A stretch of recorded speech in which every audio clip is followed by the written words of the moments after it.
নমস্কার বন্ধুরা, সকলকে স্বাগত জানাই।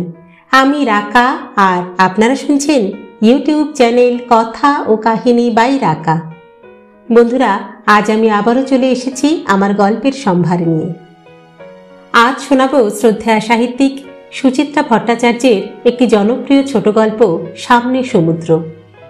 গল্প পাঠ যদি ভালো লাগে তাহলে একটা ছোট্ট লাইক করে দেবেন। আর আপনি যদি আমাদের চ্যানেলে প্রথমবারের জন্য এসে থাকেন তাহলে অবশ্যই চ্যানেলটি সাবস্ক্রাইব করে নেবেন কিন্তু। আসুন এবার তাহলে গল্পে ফিরি। শুরু হচ্ছে সুচিত্রা ভট্টাচার্যের সামনে সমুদ্র।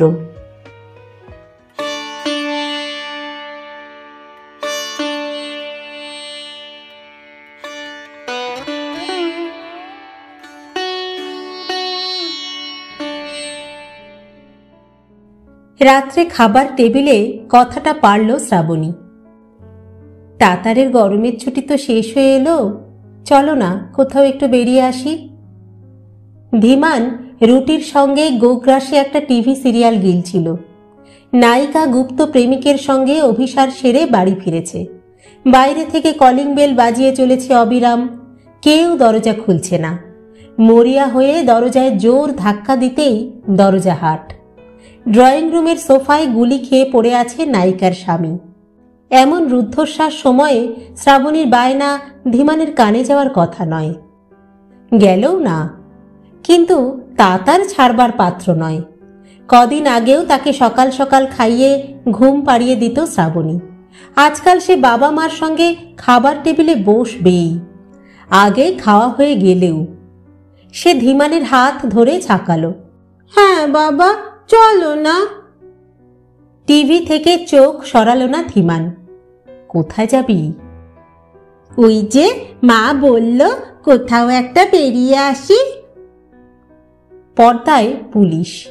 দৃশ্য স্থির হয়ে গেছে। নাম দেখানো চলছে। আজকের মতো কাহিনী শেষ। ধীমানের চোখ তাতারের দিকে ফিরল এতক্ষণে। কোথায় যাবি বলছিলি? তাতারের আগে শ্রাবণী উত্তর দিল, কাছাকাছি কোথাও, 2-3 দিনের জন্যে। অনেকদিন তো বাইরে কোথাও বেরোনো হয়নি। আমি কি করে যাব? আমার এখন ছুটি কোথায়? শ্রাবণী তাতারকে আগেই উস্কে রেখেছিল। এবার ছেলেকে চোখে ইশারা করেছে। সঙ্গে সঙ্গে তাতারের ভ্রু জোড়া। কেন বাবা, সামনের সপ্তাহে ফ্রাইডে স্যাটারডে তো ছুটি আছে। আছে, তবে ও 3 দিনের জন্য অন্য প্ল্যানও ভাজা আছে ধীমানের। সে নরম করে ছেলের মাথায় হাত রাখল। আমার যে ওই সময় একটা অফিস ট্যুর আছে তাতার। না, তুমি ট্যুরে যাবে না, আমরা বেড়াতে যাব। তা হয় না তাতার, জেদ করো না। তাতারের মুখ এতটুকু হয়ে গেছে। বাবার সামান্যতম প্রত্যাখ্যানেও চোখে জল এসে যায় তার, ঠোঁট ফুলে ওঠে। ধীমানও ছেলের সম্পর্কে খুবই স্পর্শকাতর। একটু দুর্বলই হয়ে পড়ল সে। তারই মতন জেদি হয়েছে ছেলেটা, অভিমানী, বাপ কা বেটা। ধীমান কাছে টানল ছেলেকে। অমনি চোখ দিয়ে লেবুর জল পড়া শুরু হলো তো। আচ্ছা বাবা, আচ্ছা, দরকার হলে আমি অফিস ট্যুর ক্যান্সেল করব। ঠিক তো? ঠিক, ওয়াদা। ওয়েস্ট ইন্ডিয়ান ক্রিকেটারদের ভঙ্গিতে হাতে হাত মেলালো বাপ ছেলে। শ্রাবণী টেবিল থেকে মাছ তরকারির বাটি ফ্রিজে ঢোকাচ্ছে। ঠান্ডা জলের বোতল খুলে ঢকঢক জল খেয়ে নিল খানিকটা। তার ঠোঁটের কোণে চাপা বিজয়ের হাসি। ধীমান বেসিনে হাত ধুয়ে টিভির সামনে এসে দাঁড়ালো। ইংরাজি খবর চলছে। নব ঘুরিয়ে কেবেলে নাচ গানের চ্যানেল বার করলো একটা। তারপর সোফায় বসে সিগারেট ধরিয়েছে। তাহলে 2-3 দিনের জন্য দীঘা ঘুরে আসা যাক, কি বলো? শ্রাবণীর হাসিতে হালকা ব্যঙ্গ মিশল। মন্দ কি, তবে দীঘার ভিড়ে না গিয়ে গড়িয়াহাটে গেলেও হয়, শ্যামবাজারেও যেতে পারো। সামান্য নিবল ধীমান। দীঘা তাহলে পছন্দ নয়। তাহলে তাতার, তুমিই বলো কোথায় যাবে। তাতার কলকাতার বাইরে যে কোনো জায়গায় যেতে পারলেই খুশি। সব অদেখা জায়গায় তার কল্পনায় দারুণ রোমাঞ্চকর, সে দার্জিলিংই হোক কি লক্ষ্মীকান্তপুর। সে বাবার কোলের কাছে বাবু হয়ে বসল। বাবা, সুন্দরবন যাবে? আমাদের ক্লাসের স্বপ্নজিৎ গেছিল লঞ্চে করে। গেলে হয়, কি সব কুমির প্রকল্প আছে। শ্রাবণী রান্নাঘর বন্ধ করে ব্যালকনির দরজা লক করছিল। বলল, না না, জ্যৈষ্ঠ মাসে সুন্দরবন যেতে হবে না, এলোমেলো ঝড় উঠবে। দেখনি গত সপ্তাহে একটা নৌকোডুবি হয়েছে। তাহলে মায়াপুর চলো, মায়াপুর, নবদ্বীপ। শ্রাবণী এমন অদ্ভুতভাবে ধীমানের দিকে তাকালো যেন এমন হাস্যকর কথা পৃথিবীতে কেউ কোনো দিন বলেনি। ধীমান মনে মনে উষ্মা বোধ করছিল। ধীমানের কোনো কথায়, কোনো কাজে কখনো পুরোপুরি খুশি হতে দেখল না শ্রাবণীকে। রান্নার প্রশংসা করলেও নয়, বিবাহ বার্ষিকীতে দামি পারফিউম এনে দিলেও নয়, পুজোতে দামি শাড়ি কিনে দিলেও নয়। গত পুজোয় একটা শকিং পিঙ্ক কাঞ্জিভরম এনে দিল, তাতেও কোনো খুশির হিল্লোল নেই।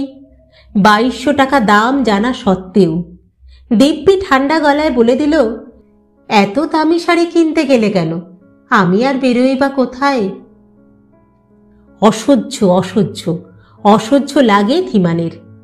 চেপে চেপে অ্যাশট্রেতে সিগারেট নেভালো ধীমান। অন্যদিন এ সময়ে তাতারের চোখ ঘুমে জড়িয়ে আসে, আজ তার চিহ্ন মাত্র নেই। তাতারকে সোফা থেকে ওঠালো শ্রাবণী। চলো, শুয়ে পড়বে চলো। মনে রেখো, তোমার স্কুলের টাস্ক কিন্তু শেষ হয়নি। কাল আগে আগে ঘুম থেকে উঠে সব সামস কিন্তু করে নিতে হবে, বুঝেছ? তাতার মার সঙ্গে বিশেষ সুবিধা করতে পারে না, তার যত বায়ানাক্কা ধীমানের কাছে। যেতে যেতেও সে মরিয়া হয়ে জিজ্ঞেস করল, তাহলে কোথায় যাচ্ছি বাবা? শ্রাবণী শান্ত স্বরে বলল, সে যাব একটা কোথাও, নতুন জায়গায়। মাথাটা টিপটিপ করছিল ধীমানের। ভেজে রাখা প্ল্যান পুরো চৌপাট। ভাগ্যিস কিছু ফাইনাল করে ফেলেনি। যাকগে, একবার নয় বউ ছেলেকে নিয়ে ঘুরেই এলো। ছেলে নিয়ে যাবার সময় শ্রাবণী টিভি কমিয়ে দিয়ে গেছে। শব্দ এখন এত কম যে মনে হয় আলগা ভাসছে গানটা। ভাসন্ত সুরে দুলছে লাস্যময়ী যুবতী।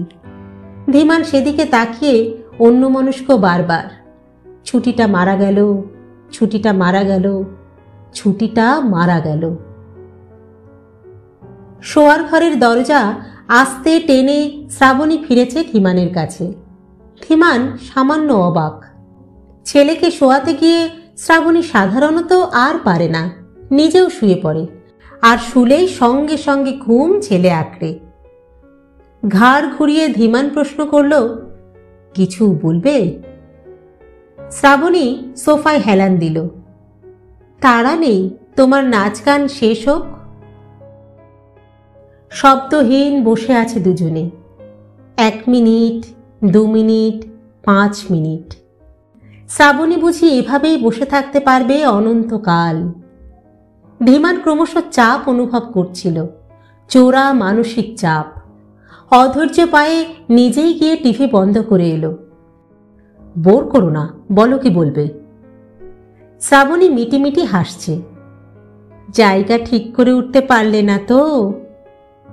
বাজে বকো না তো, তোমারই তো কোনো জায়গা পছন্দ নয়। বিরক্তিটা গায়ে মাখল না শ্রাবণী। আমার একটা জায়গা ঠিক করা আছে। কোথায়? নাম বলবো না, সাসপেন্স। সে একটা দারুণ সাইট। রঞ্জনার বর গিয়েছিল। রঞ্জনাকে ধীমান একদম পছন্দ করে না। শ্রাবণীর কলেজের বন্ধু, গাঁ গাঁ করে চেঁচায়, অশ্লীল রসিকতা করে, সব সময় আলুথালু। বরটা ক্যাবলা দি গ্রেট, ওই বউয়ের ভয়ে সারাক্ষণ জুজু হয়ে থাকে। ধীমান মুখ বেঁকালো। তোমার রঞ্জনার যা টেস্ট, ও তো যেখানে কারি কারি খাবার পাবে সেই জায়গায় ভালো বলবে। কোন জায়গার কথা বলেছে? দেওঘর মধুপুর বুঝি? প্যাড়া, মুরগি, আম? না গো না, এই গরমে কেউ ওদিকে বেড়াতে যায়? ধীমান মনে মনে বলল, ওই ধুমসিটা সব পারে। মুখে বলল, হে, ও যেখানে বলবে সেখানেই যেতে হবে? হ্যাঁ, ওকে বলো আগে শাড়ি জামা ভালো করে পরতে শিখুক, নিজের বপু সামলাতে শিখুক, তারপর লোকজনকে। ওভাবে বলছো কেন? থাইরয়েডের প্রবলেম, একটু মোটা হয়ে গেছে, শরীর হাঁসফাঁস করে বলেই না। ওর থাইরয়েড, পিটুইটারি, অ্যাড্রিনালিন সব কিছুর গন্ডগোল আছে। আছে তো আছে।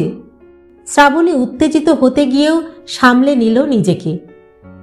তুমি এবার বেড়ানোর জায়গা, বুকিং, সব কিছুর ভার আমার উপরে ছেড়ে দাও। যা ইচ্ছে করো, শুধু মনে রেখো শুক্র, শনি, রবি, তার বেশি নয়। সোমবার আমাকে অফিস যেতেই হবে। ধীমান হুম হাম করে বাথরুমে ঢুকে গেল। দড়াম করে বন্ধ করল দরজা। বাথরুম থেকে বেরিয়ে সোজা শোয়ার ঘর। সব দরজায় হা হা। একটা ভারী দীর্ঘশ্বাস গড়িয়ে এলো শ্রাবণীর বুক থেকে। লোকটা বাথরুমের আলোও নেভায় না। ঘরে ঢোকার আগে শ্রাবণীর কান্না পাচ্ছিল। বেড ল্যাম্পের নীলচে আলোয় ঘরটা যেন এক আধো অন্ধকার গুহা, আদিম, ভয়াল।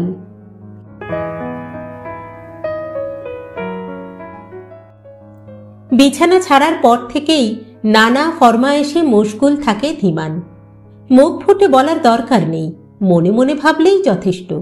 হাতের কাছে সব হাজির।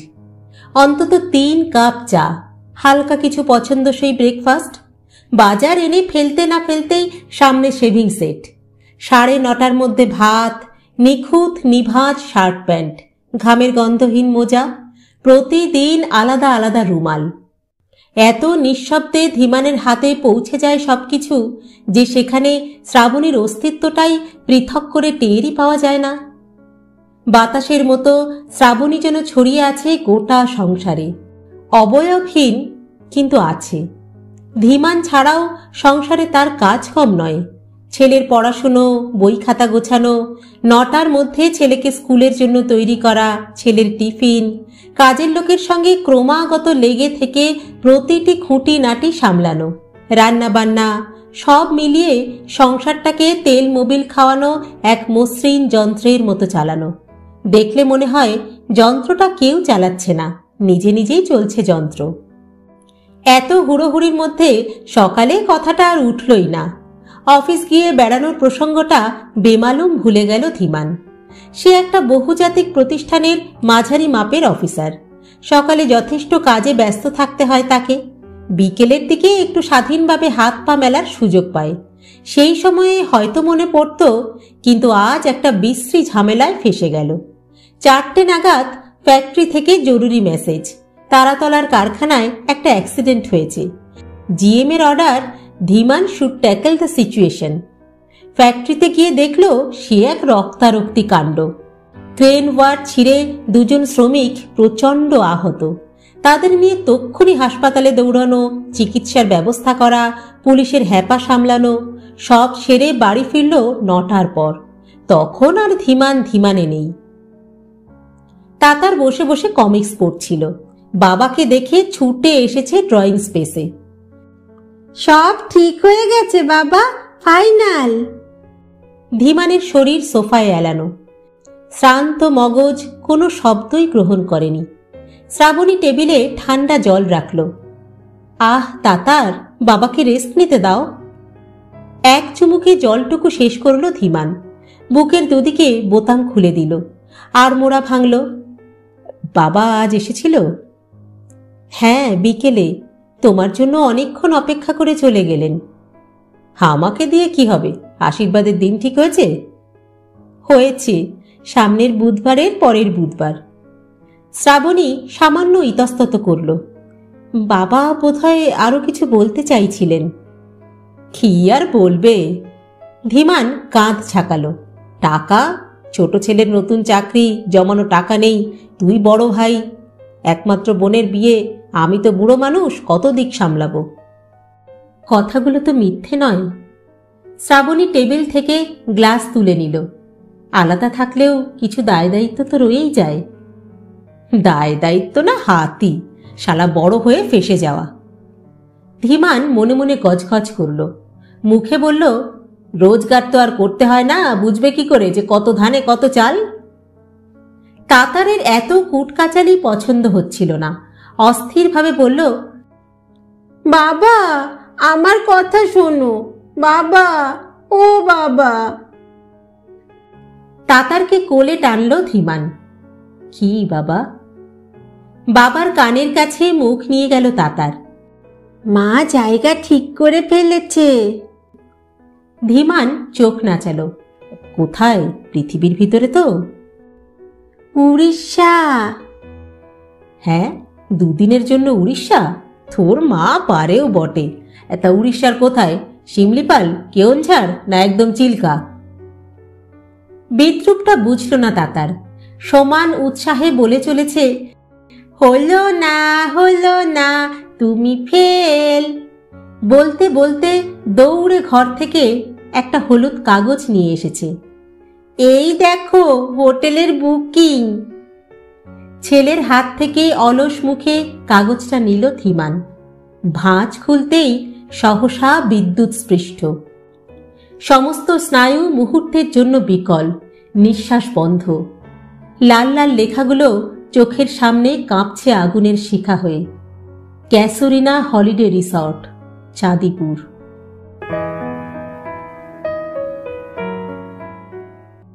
প্রকাণ্ড এলাকা জুড়ে শুধু সবুজ আর সবুজ, গাঢ় সবুজ, কালচে সবুজ, ফিকে সবুজ। সার সার বেটে বেটে নারকোল গাছ, আম, জাম, পেয়ারা, কাঁঠাল, কাজু, কেয়াঝোপ। ডান দিকে বড় একটা দিঘি।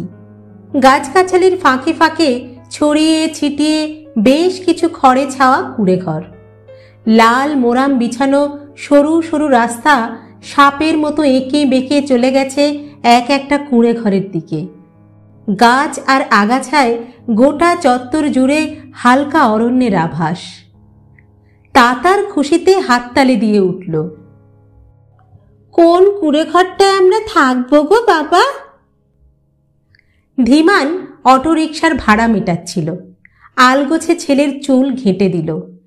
তোর কোন কটেজটা পছন্দ? কটেজ শব্দটা ঠিক মনোপুত হলো না তাতারের। সে এখানে কুঁড়ে ঘরেই থাকতে এসেছে। পালক পালক ভুরু তুলে প্রশ্ন করল, কুঁড়ে ঘরের ওয়াল তো মাটি দিয়ে তৈরি হয় না বাবা? ঝাপ থাকে, দাওয়া থাকে। ওরে বাস, তুই এসব কথা শিখলি কোত্থেকে? হ্যাঁ, ঝাপ দাওয়া গোপালের মা বলে তো। শ্রাবণী আলতোভাবে শাড়ির আঁচল কুঁচি ঠিকঠাক করে নিচ্ছিল। মৃদু শাসন করল ছেলেকে। আহ, গোপালের মা নয়, সুমতি মাসি বলো। মায়ের শাসনে তাতারের উচ্ছ্বাস কমল না। ধীমানের হাত চেপে ধরেছে সে। কুঁড়ে ঘরে নাকি বাথরুম থাকে না বাবা, মাঠে পটি করতে হয়। বাইরে থেকে দেখে যেমন লাগে, ঘরগুলোর ভিতরটা মোটেই সেরকম নয়। প্রতিটি ঘরই পাকা, রংটাই যা মেটে। ঘরে লাইট, ফ্যান, ইংলিশ খাট, ওয়ার্ড্রোব, ড্রেসিং টেবিল, সব নাগরিক সাজসজ্জাই আছে। অ্যাটাচড বাথও। খোলসটাই গ্রাম্য, শুধু শৌখিন গ্রাম্যতা। ধীমান জানে। যা জানে সব কিছুই কি সবসময় বলে ফেলা যায়? ধীমান আর চোখে শ্রাবণীকে দেখে নিল। সামান্য তফাতে সরে জংলা ঝোপের ফাঁক দিয়ে সমুদ্র খোঁজার চেষ্টা করছে শ্রাবণী। কটেজগুলোর পিছনে ঝাউবন, তারপরেই সমুদ্র। সমুদ্র এত কাছে, তবু তার স্বর স্পষ্ট নয় এখন। খুব ক্ষীণ এক ধ্বনি শুধু কানে আসে। ওটা কি সমুদ্রের স্বর, নাকি ধীমানের নিজেরই নিঃশ্বাসের আওয়াজ? গাঢ় কিন্তু চাপা। রোগা লম্বা এক উর্দি পরা বেয়ারা এগিয়ে আসছে, নকুল। ধীমান তাড়াতাড়ি নিজেকে সপ্রতিভ করে নিল। কি গো ভাই, আমার ছেলে জিজ্ঞেস করছে তোমাদের এখানে কটেজে বাথরুম টাথরুম আছে তো? হ্যাঁ? নকুলের চকচকে কালো মুখে বিস্ময় ফুটে উঠেই মিলিয়ে গেল। ধীমানের ইঙ্গিত সে বুঝে গেছে। দেতো হাসিতে ভরিয়ে ফেলল মুখ। নিশ্চয়ই আছে স্যার, আপনাদের কত নম্বর কটেজ? দাঁড়াও, মেম সাহেব জানে। ধীমান ডাকলো শ্রাবণীকে। এই বুকিং স্লিপটা দাও তো, অফিসের এন্ট্রিগুলো সেরে আসি। অফিসের বারান্দায় দাঁড়িয়ে ধীমান আরেকবার পিছন ফিরল। না, শ্রাবণীরা এদিকে আসছে না। তাতার পৌঁছে গেছে মার কাছে। ছেলের হাত ধরে পায়ে পায়ে সমুদ্রের দিকে যাচ্ছে শ্রাবণী, চড়া রোদ্দুর মাথায় করে। অফিস রুমে ঢুকে ধীমানের দ্বিতীয়বার পা কেঁপে গেল। কাউন্টারে সেই ফর্সা মোটা গোফালা লোকটা, অরুণ না বরুণ কি যেন নাম। লোকটা মাথা নিচু করে এক মনে ক্যালকুলেটর টিপে যাচ্ছে। ধীমান গলা খাকারি দিল। এক্সকিউজ মি, একটা বুকিং ছিল, ধীমান বসু অ্যান্ড ফ্যামিলি। লোকটা মুখ তুলল। আসুন স্যার, আসুন, welcome to our resort. Booking slip দেখার সময় কি একটু চমকে উঠল লোকটা? কপালে ভাঁজ পড়ল। পেশাদার ভঙ্গিতে জাবতা রেজিস্টার এগিয়ে দিয়েছে সামনে। ফিল আপ করুন স্যার। এই নকুল, 12 নম্বর রেডি আছে তো? লাগেজটা পৌঁছে দিয়ায়। ধীমান বেশ অস্বস্তি বোধ করছিল। লোকটা শ্যান দৃষ্টিতে ধীমানের লেখা দেখছে। Dhiman Basu, male, age 36। Shrabani Basu, female, age 32। Archisman Basu, child, age 6। কপাল! বিশ্ব ব্রহ্মাণ্ডে এত বেড়ানোর জায়গা থাকতে এই চাঁদিপুরি পছন্দ হলো শ্রাবণীর। কি কুক্ষণে যে ওই মুটকি রঞ্জনাটা বর নিয়ে থেকে গেছে এই রিসর্টেই। শুধু কি থাকা, ফিরে গিয়ে এমন ব্রেন ওয়াশ করেছে বন্ধুর যে নাচতে নাচতে সে একেবারে টিকিট কেটে ফেলল। ধীমান বাধা দেবার অবকাশটুকুও পেল না। মার মুখে শুনে শুনে ছেলেরও বায়না, কুড়ে ঘরে থাকবো বাবা, কুড়ে ঘরে থাকবো বাবা। ধীমান করবেটা কি? সে তো আর চিৎকার করে বউ বাচ্চাকে বলতে পারে না ওখানে তোমাদের নিয়ে যাওয়া যায় না, ওই সমুদ্রটুকু আমাদের, আমার আর দোলনের। বেজার মুখে খাতা ঘুরিয়ে নিল ধীমান। ঘরে দুটো চা পাঠিয়ে দেবেন তো। এই গরমে চা খাবেন স্যার? বলেন তো ডাব পাঠিয়ে দিই কচি দেখে। লোকটা গলা নামালো। আপনি তো স্যার ডাবই। বললাম তো চা। ধীমান ঈষৎ রূঢ়। দোলন চা খায় না। প্রত্যেকবার এখানে এসে প্রথমেই ডাবের অর্ডার করে থাকে ধীমান। লোকটা ভোলেনি। প্রতিটি বোর্ডারের পছন্দ অপছন্দ নিপুণভাবে জমা রেখে দেয় স্মৃতিতে। এদের বেশি পাত্তা না দেওয়াই ভালো। ধীমান গম্ভীর মুখে বেরিয়ে এলো ঘর থেকে। ছোট্ট একটা মাঠের উপর 12 নম্বর কুটির, সামনে কয়েকটা কাজু গাছ, তারপরে একটু ঢালু জমি, তারপরে কাটা তারের বেড়া, বেড়ার গায়ে ঝাউ গাছের সারি, সেখান থেকে খাড়া নেমে গেছে বালুতট। বড় বড় পাথর ফেলে সীমারেখা টানা আছে বালুতটের। জোয়ার এলে সমুদ্র আছড়ে পড়ে পাথরের উপর, ভাটায় চলে যায় দৃষ্টি সীমার বাইরে। নকুল ঘর খুলে দিয়ে গেছে। ভিতরে ঢুকতে একটুও ইচ্ছা করছিল না ধীমানের। তার চোখ ঘুরে ফিরে প্রান্ত সীমার কুটিরটার দিকে চলে যাচ্ছে বারবার। 13 নম্বর, 13 নম্বর। ওখানে সমুদ্রের সামনে কোনো ঝাউয়ের আড়াল নেই।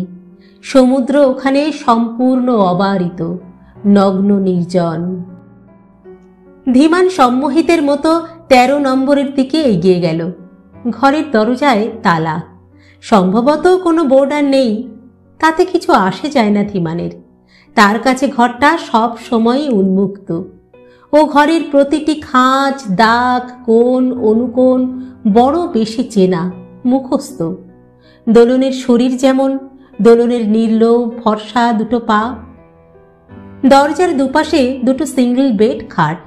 ডান দিকের খাটের পায়ের কাছে বাহারি ড্রেসিং টেবিল, ছোট্ট সুন্দর টুল।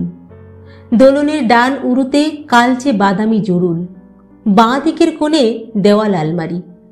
বাঁ হাঁটুতে ছোটবেলার কাটা দাগ। মাঝের দেওয়ালে চেয়ার, টেবিল, টেবিলে নীল জগ, কাচের গ্লাস, সোনালি অ্যাস্ট্রে। দোলনের পিঠে পরপর 3টে লাল তিল। দু খাটের মধ্যিখানে সরু লম্বা চটের কার্পেট। উপুর হয়ে শুয়ে থাকা দোলনের শিরদাঁড়ায় রহস্যময় গভীর খাঁজ। চোখ বুজে অনুপুঙ্খ বর্ণনা করে যেতে পারে ধীমান। দেওয়ালে ফুল হাতে হাস্যময়ী জাপানি তরুণী, বাথরুমের শাওয়ারে গোলাপি ঝাঁঝরি, দোলনের গালের টোল, সব সব কিছু। দোলনের গালের টোল ইদানিং অনেকটা ভরে এসেছে।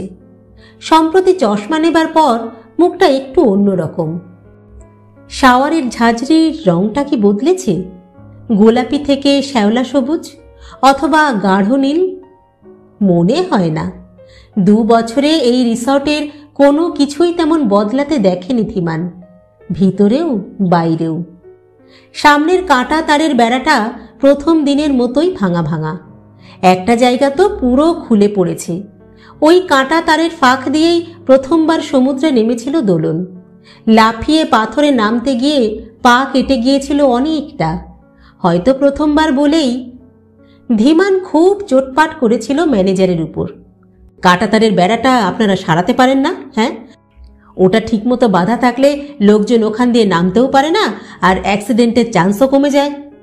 লোকটা বলেছিল, এটা কি বলেন স্যার, সমুদ্রে যাওয়ার গেট তো আছেই, সেখান দিয়ে না গিয়ে বাঁকা পথ দিয়ে যাবেনই বা কেন? তা সত্যি, একটা গেট আছে বটে, কাঠের। সেই গেট ধরেই এখন দাঁড়িয়ে আছে শ্রাবণী। তার শাড়ির আঁচল প্রমত্ত হাওয়ায় পতাকার মতো উঠছে। শ্রাবণীর পাশে তাতার। তাতারের গা ঘেঁষে একটা সাদা কালো নেড়ি কুকুর। কুকুরটা লেজ নাড়ছিল। জ্যৈষ্ঠের খুনে রোদ্দুরে ঝলসানো ছবির মতো লাগছে দৃশ্যটা। ধীমান ফিরল। এই ঝাঁঝা রোদে ছেলেটাকে ওভাবে দাঁড় করিয়ে রাখে? অসুখ বিসুখ করে যাবে না? এতটুকু যদি বোধ গম্যি থাকে শ্রাবণীর। 12 নম্বরের সামনের ঘাসের উপর দাঁড়িয়ে গলা চড়ালো ধীমান। তাতার, এই তাতার, আর রোদ্দুরে নয়, চলে এসো। সমুদ্র বেশ দূরে সরে গেছে। ঢেউয়ের শব্দ প্রায় নেই। আশেপাশের মানুষজনও চোখে পড়ে না। বিজন রোদ্দুর পেরিয়ে ধীমানের ডাক সহজেই পৌঁছে গেছে ঝলসানো ছবিটার সামনে। রোদ মারিয়ে ফিরছে তাতার, লাফিয়ে লাফিয়ে। পিছনে শ্রাবণী ধীর। ধীমানের কাছে এসে উত্তেজনায় হাঁপাচ্ছিল তাতার। বারবার ঘুরে ঘুরে তাকাচ্ছে সমুদ্রের দিকে। বাবা, আমরা এই সমুদ্রে চান করব? খড়ে ছাওয়া বারান্দায় খান্দই বেতের চেয়ার, একটা ইজি চেয়ারও। ধীমান ইজি চেয়ারে বসল। হ্যাঁ, তবে আজ নয়, কাল সকালে। কেন আজ নয় কেন?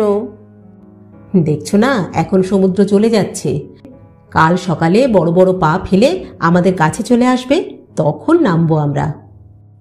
এ মা, সমুদ্রের আবার পা থাকে নাকি? থাকেই তো, ঢেউগুলোই তো সমুদ্রের পা। তা এখন চলে যাচ্ছে কেন? ইচ্ছে, যখন ইচ্ছে কাছে আসবে, যখন ইচ্ছে চলে যাবে। কেন? সমুদ্র এরকম কেন? বললাম যে ইচ্ছে, মুড।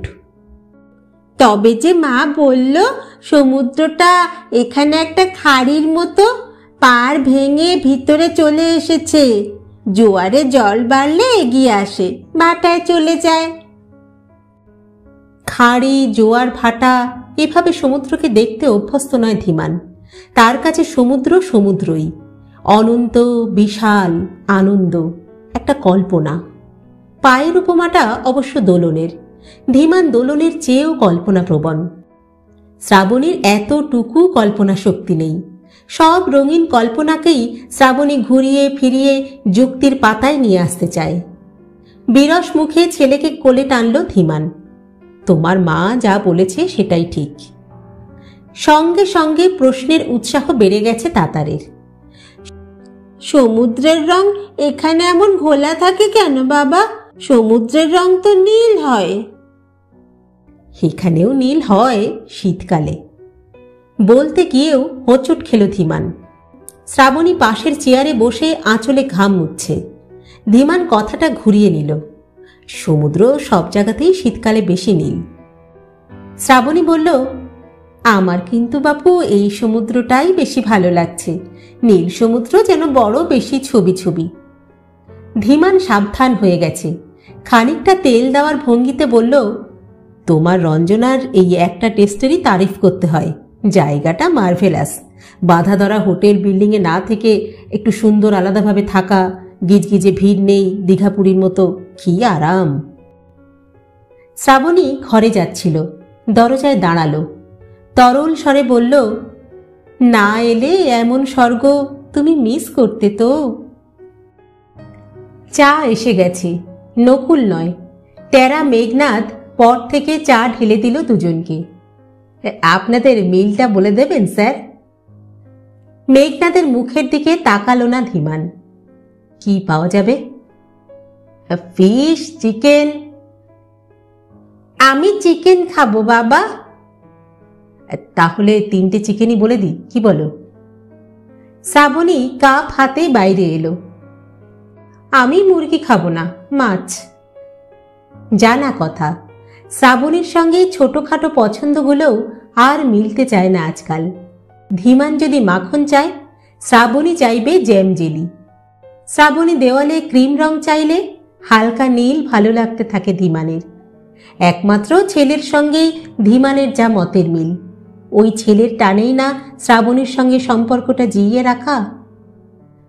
মেঘনাদ অর্ডার নিয়ে চলে যাচ্ছিল, কি ভেবে দাঁড়িয়ে পড়ল।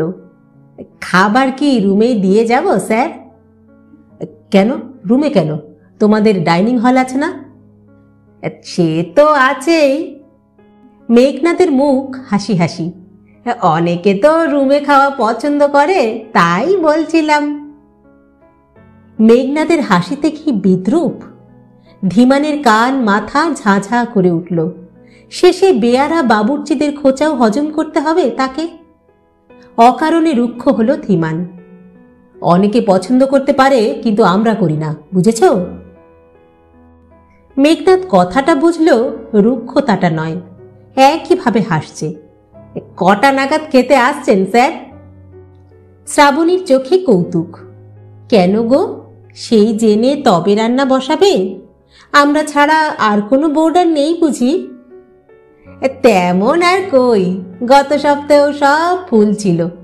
আজ 3, 5, 7, 8, 11 এই ছাড়া সব ফাঁকা।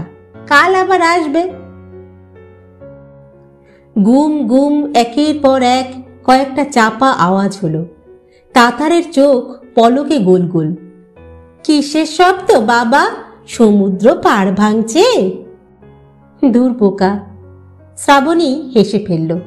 এখানে মিলিটারির গোলাগুলির টেস্ট হয়, ফাঁকা জায়গায় পরীক্ষা করে দেখা হয় কোন গোলা কত দূরে যায়, বুঝলি?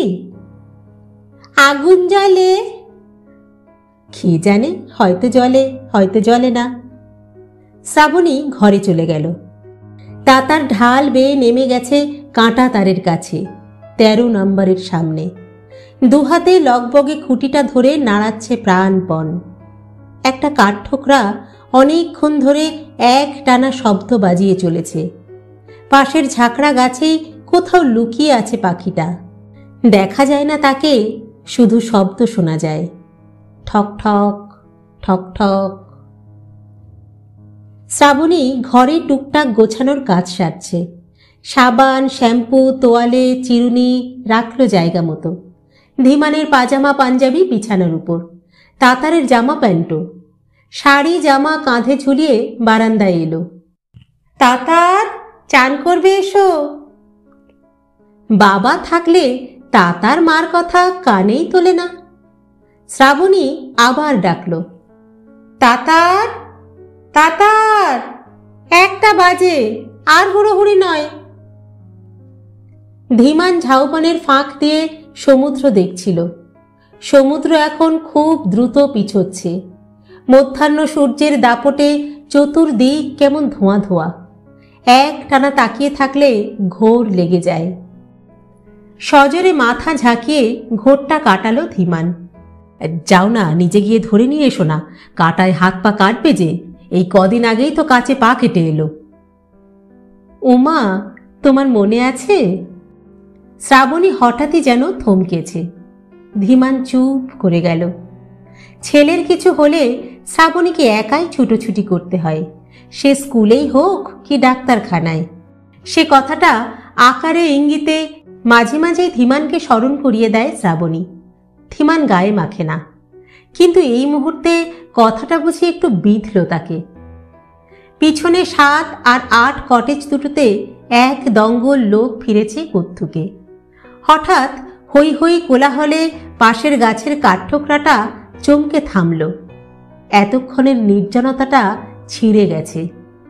শ্রাবণী তাতারকে ধরে এনে দাঁড়িয়েছে সামনে।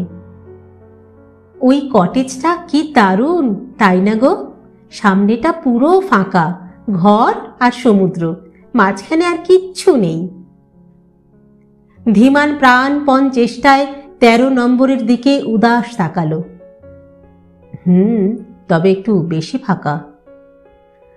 ওটা তো খালি আছে, দেখো না, ম্যানেজারকে বলে ওখানে শিফট করা যায় কিনা, রাত্রির বেলা ভীষণ ভালো লাগবে।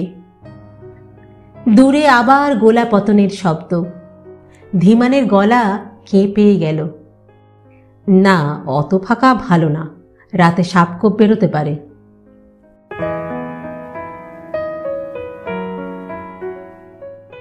দোলনের সঙ্গে ধীমানের পরিচয় তেমন নতুন নয়, আবার খুব পুরনোও নয়।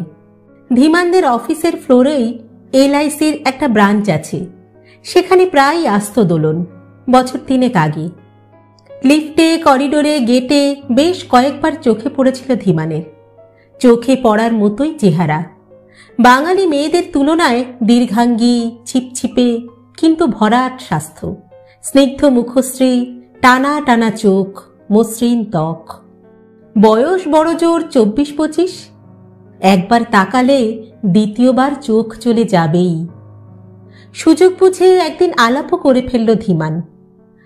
কিছু মনে করবেন না, আপনাকে প্রায়ই দেখি এখানে এসে দাঁড়িয়ে থাকতে। আপনার কি কোনো পলিসি টলিসি আটকে আছে? সুন্দরী মেয়েরা সাধারণত নিজেদের সম্পর্কে যথেষ্ট সচেতন থাকে, রাস্তাঘাটের আগ্রহী পুরুষদের সম্পর্কেও। কিন্তু দোলন সেদিন বড় বিষণ্ণ ছিল, অন্যমনস্ক। আপন মনেই বলে ফেলেছিল, রোজই এসে ফিরে যাচ্ছি, রোজই কিছু না কিছু নতুন কাগজ চায়। Mature policy? না, অ্যাক্সিডেন্ট ক্লেম। মেডিকেল সার্টিফিকেট চাইলো, দিলাম। হসপিটালের কাগজপত্র নিল, এখন বলছে ওসবে হবে না, ওরা নিজেরা মেডিকেল বোর্ড বসাবে। দোলনের স্বরে একটা কান্নার আভাস। নাড়া খেয়ে গিয়েছিল ধীমান। উদ্বিগ্ন মুখে বলেছিল, আমার এখানে 2-3 জন চেনা আছে, বলেন তো কথা বলে দেখতে পারি। কাজ হবে বলে মনে হয় না, শেষ পর্যন্ত বোধহয় বাবাকে আবার টানাটানি করতে হবে। আপনার বাবা? স্পাইনাল কর্ড ভেঙে গেছে বাস থেকে পড়ে। দোলনের চোখের কোলে অশ্রুবিন্দু টলটল। আর কোনোদিন বাবা বিছানা ছেড়ে উঠতে পারবে না। তরঙ্গহীন বিস্তীর্ণ জলরাশির দিকে উদাস তাকালো ধীমান। কেন যে সেদিন সেই অশ্রুবিন্দু দেখে ফেলেছিল সে? না দেখলে হয়তো জীবনের ধারাটা একই খাতে বয়ে যেত। অফিস, সংসার, স্ত্রী, পুত্র, একঘেয়ে ভেদভেদে।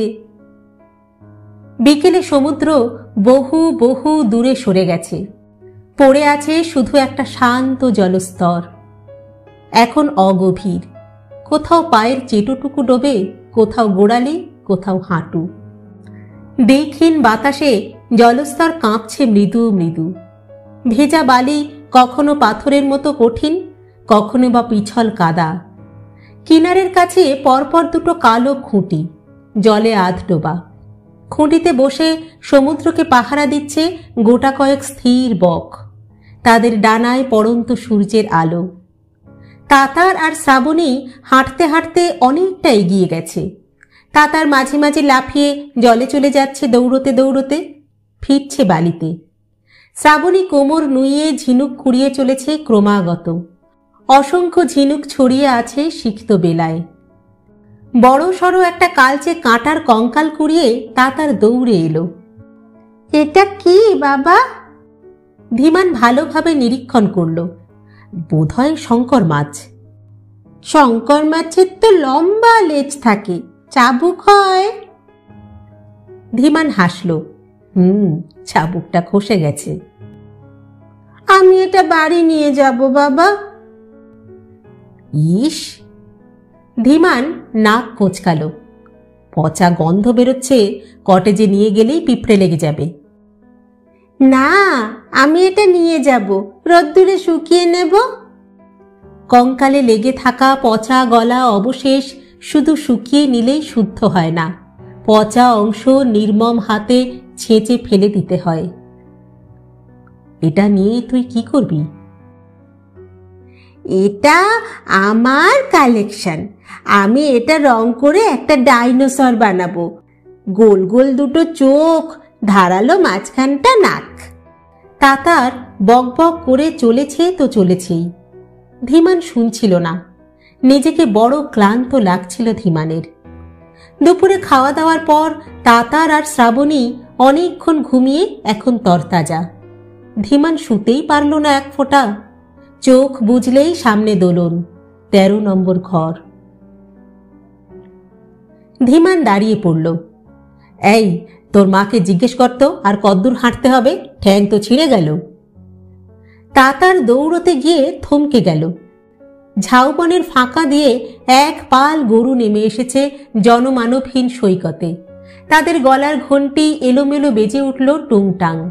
গরুগুলোকে সন্তর্পণে পার হলো। তাতার মায়ের কাছে পৌঁছেছে। সেখান থেকেই চেঁচালো, বাবা, মা বলছে আরো যাবে, মোহনা পর্যন্ত। রাগে ধীমানের ব্রহ্মতালু চলে গেল। সেই 4টে থেকে হাঁটা শুরু করেছে, এখন 5টা 10। কত দূরে মোহনা তার ঠিক নেই, তবু হাঁটতেই হবে। কোথায় এখন সে সমুদ্রের ধারে দোলনের কাঁধে মাথা রেখে বসে থাকবে তা নয়, এই ট্যাঙস ট্যাঙস করে হাঁটা। দোলনের অবশ্য খুব ইচ্ছে ছিল একবার জঙ্গলে যাওয়ার। কাকড়াঝোড়, শালমহুলের বনে হঠাৎ হারিয়ে যাবে দোলন। বড় বড় পাতার ফাঁক দিয়ে শো শো হাওয়া বইবে। শুকনো পাতা মারিয়ে শব্দ করে দৌড়বে ধীমান। গাছের আড়াল থেকে তাই দেখে ঝর্ণা হয়ে দোলন হাসিতে ভেঙে পড়বে। ভাবতেই শরীর জুড়ে রোমাঞ্চ। ওই যে উদ্দেশ্যহীন বাধাবন্ধনহীন দৌড়, তার উত্তেজনা কি তীব্র তা শ্রাবণী কোনো দিনই বুঝবে না।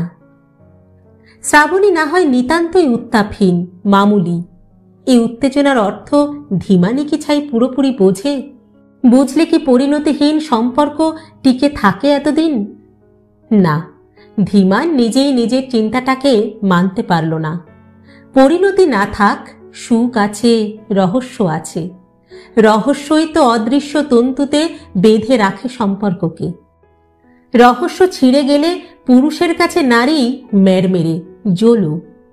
সেই রহস্য এখনো টিকিয়ে রাখতে পেরেছে দোলন, শ্রাবণী পারেনি। তাছাড়া দোলনের সংশয়হীন নির্ভরতাকে ধীমান অস্বীকারই বা করবে কি করে? পঙ্গু বাবা, আধপাগলা মা, ছোট ছোট ভাই বোন নিয়ে দোলন যখন অকুল পাথারে, তখন কে তার পাশে দাঁড়িয়েছিল? ধীমান। ধীমানই তো, কোনো রকম প্রত্যাশা ছাড়াই। নিজের অফিসের কন্ট্রাক্টরদের ধরে একটা চাকরির ব্যবস্থা করে দিয়েছে দোলনকে। ছোট চাকরি, তবু পা ফেলে দাঁড়ানোর মাটি তো বটে। দোলনের বাবার নিয়মিত চিকিৎসার ব্যবস্থা করেছে, ছুটোছুটি করে জীবন বীমার টাকা উদ্ধার করেছে, ভাই বোনদের লেখাপড়া চালিয়ে যাওয়ার নিশ্চয়তা দিয়েছে। এসব কি কম কথা? বিনিময়ে সে দোলনের কাছে কিছুই চায়নি। একটু সঙ্গ, একটু বন্ধুত্ব, এক চিলতে নীল আকাশ, ব্যাস। ধীমান দোলনকে প্রথম চুমু খেয়েছিল আলাপের 6 মাস পরে, দোলনদেরই বেহালার বাড়িতে। আগ্রাসী পুরুষদের মতো নয়, ভীরু প্রেমিকের মতো। তারও অনেক পরে, প্রায় বছর দেড়েকের মাথায় দোলন বলেছিল, আমাকে কদিনের জন্য একটু বেড়াতে নিয়ে যাবে, খোলা হাওয়ায়, কোনো ফাঁকা জায়গায়? এই দমবন্ধ পরিবেশে আমি হাঁফিয়ে উঠেছি। ধীমানের শরীরে মাদল বেঁধেছিল। তাতার হওয়ার পর থেকে ধীরে ধীরে শ্রাবণী তখন শুধুই অভ্যাস, বর্ণহীন স্বাদহীন পানীয় জলের মতো। ছোট ছোট কামনা বাসনাগুলোই বা শ্রাবণীর কাছ থেকে সেভাবে মেটে কই। তবু ধীমান মাথা হারায়নি। বলেছিল, আমার সঙ্গে বেড়াতে যাওয়ার পরিণাম জানো? জানি। দোলন জোরে শ্বাস টেনেছিল। তুমি আমাকে গপ করে খেয়ে ফেলবে। তারপর ধীমানের রক্তে লক্ষ পিঁপড়ের ওঠানামা। তার আর পর নেই। আমি অত ভাবতে পারি না, ভাবতে হয় তুমি ভাবো। তোমার বাবা মা কি মনে করবেন, ভাই বোনরা? তাদের তো তুমি কবেই গিলে বসে আছো। তুমি তো তাদের কাছে ভগবানের মানুষ এডিশন, অবতার নাম্বার 11। তখনই চাঁদিপুর প্রথমবার। শরীরে শরীরের স্বাদ পেলে আর কি বেঁধে রাখা যায়? দু একবার লুকিয়ে চুরিয়ে ডায়মন্ড হারবার, ফুলেশ্বরের বাংলো অথবা কলকাতারই কোনো হোটেলের নিভৃতি, আর বারবার এই চাঁদিপুর, এই বাঁধা ধরা 13 নম্বর কটেজ। একটু সময় কুড়িয়ে পেলেই শান্ত নির্জন এই একটেরে কুটিরটা কি যে ভয়ঙ্করভাবে টানে ধীমানকে। রাত বাড়লেই এই কুটির ক্রমশ বিচ্ছিন্ন দ্বীপের মতো মায়াবী হয়ে ওঠে। এক টানা সমুদ্রের ডাক, ঝিঝি পোকার শব্দ আর নোনতা বাষ্প চাঁদের আলোয় মাখামাখি হয়ে উঠতে থাকে কুটিরের চারপাশে। দোলন বলে, তুমি কিন্তু এই কটেজটাতে অবসেসড হয়ে যাচ্ছ। দোলনের আর্দ্র মুখ থেকে নুনটুকু মুছে নেয় ধীমান। তুমি এখানে জোরে শ্বাস নাও, একটা অন্য পৃথিবীর গন্ধ পাবে। দোলন খিলখিল হাসি, শ্বাস টানে জোরে জোরে। পাচ্ছি হাসতে গন্ধ। আরো জোরে শ্বাস নাও। পাচ্ছি ঘামের গন্ধ। আরো জোরে। শ্বাস টানতে গিয়ে দোলনের শরীর বেলুনের মতো ফুলে ওঠে। পাচ্ছি বিপদের গন্ধ। কিসের বিপদ? কটেজ নাম্বারটা মনে রেখো মশাই, আনলাকি 13। শ্রাবণী দূর থেকে হাত নেড়ে ডাকছে ধীমানকে। ধীমান গলা ফাটিয়ে চেঁচালো, কি? হু হু বাতাস ছুটে আসছে সাগর থেকে।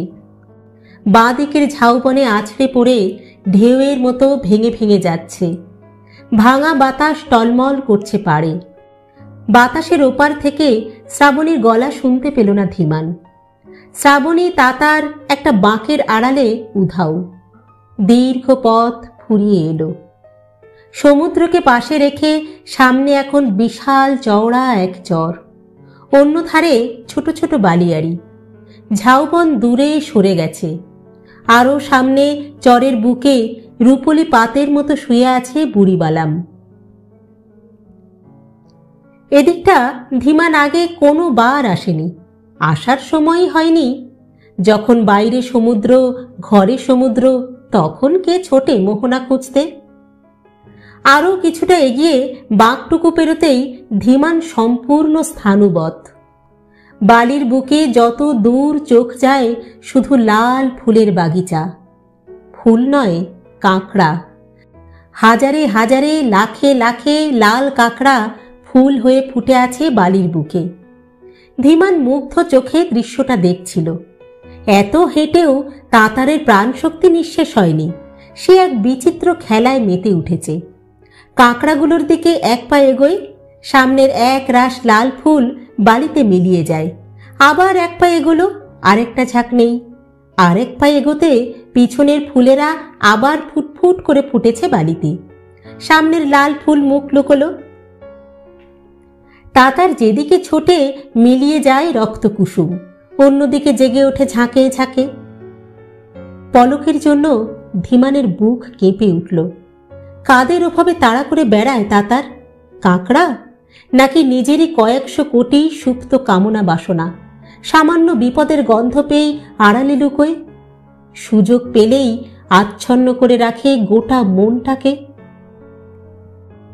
ধুর ধুর, কামনা বাসনা যদি নাই থাকে তবে জীবনটাকে টেনে নিয়ে যাওয়ার মানে কি? এক জায়গায় বাসনারা চাপা পড়ে গেলে অন্যত্র তো ফুটে বেরোবেই। এত ভয়, এত বুক ধুকুনি বা কিসের? একজনকেই সারা জীবন ভালোবেসে যেতে হবে এমন দাসখত কোথাও লিখে দেয়নি ধীমান। মানুষের মনকে অত নিয়মে বাঁধাও যায় না। শ্রাবণীকে সে বঞ্চিত করেনি, পূর্ণ নিরাপত্তা দিয়েছে, সামাজিক অঙ্গীকার পালন করে চলেছে। তারপরেও যদি তার মনে আর এক নারীকে ভালোবাসার মতো জায়গা থাকে, সেটা অপরাধ নয়, হৃদয়ের বিশালতা। দুহাত ছড়িয়ে ধীমান শরীরের আড় ভাঙল, মনেরও। ক্লান্ত পা দুটোকে সতেজ করতে থেবড়ে বসে পড়ল বালিতে। শ্রাবণী ছেলেকে ডাকল, আর গায়ে বালি মাখতে হবে না, এসো, এবার ফিরব। ধীমান অসহিষ্ণু মুখে বলে উঠল, আমার আর ক্ষমতা নেই, আমি হেঁটে ফিরতে পারবো না। শ্রাবণীও অবসন্ন। ধীমানের কথা লুফে নিল সে। বলল, ওই পাশে তো আলো দেখা যাচ্ছে, ওখান থেকে রিক্সা টিক্সা পাওয়া যাবে না? শখ করে এসেছো, এবার ঠেলাটা বোঝো। শ্রাবণীর অসহায় স্বরে ধীমান একটু মজাই পেল। সে জানে পিছনে একটা বাজার আছে, মাছের আড়ত। একবার সন্ধেবেলা দোলনকে নিয়ে অটোরিকশা করে বাজারটাতে এসেছিল চিংড়ি মাছ কিনতে। নিজে থেকেই একটু বেপরোয়া হলো ধীমান। চলো, ওই বাজারে অটো পাওয়া যাবে। পরক্ষণেই ঢোক গিলেছে। ম্যানেজার বলছিল। ফেরার পথে বাবা মার মাঝখানে ঘুমিয়ে পড়েছে তাতার। অন্ধকারে ভাঙা চোরা রাস্তা ধরে টলতে টলতে যাচ্ছে অটোরিকশা। হেডলাইটের আলোয় যেটুকু আলোকিত হয় সেটুকু রাস্তাই দেখতে পাচ্ছিল ধীমান।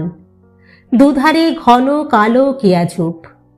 বাজারের আষ্টে গন্ধ এখনো তাড়া করে আসছে গাড়িটাকে। দূরে বড় বরফ কারখানাটার আলো ঝলমল করে উঠল। সেদিকে তাকিয়ে বহুক্ষণ পর একটা সিগারেট ধরানোর চেষ্টা করল ধীমান। পারছে না। দমকা হাওয়ায় আগুন জ্বলেই নিভে যায়। পরপর কয়েকটা কাঠি নষ্ট হলো, তবু চেষ্টা করছে ধীমান। সিটে মাথা ঠেকিয়ে শ্রাবণী চুপচাপ বসে আছে।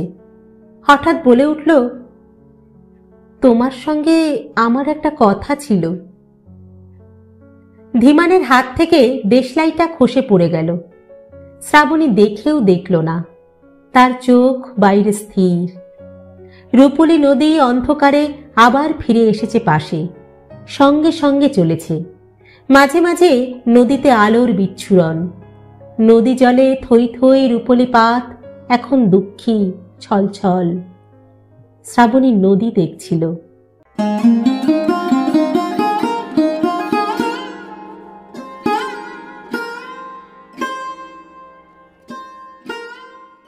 7 নম্বর কটেজের সামনে রাতের আসর জমজমাট। 2 মেয়ে জামাই, বাপ মা, 2-3টে গুঁড়ি গুঁড়ি বাচ্চা কিচমিচ করে চলেছে সমানে। তাদের সঙ্গে শ্রাবণীও। শ্রাবণীকে পাকড়াও করে বয়স্ক ভদ্রলোক হাত পা নেড়ে কি সব বলছে।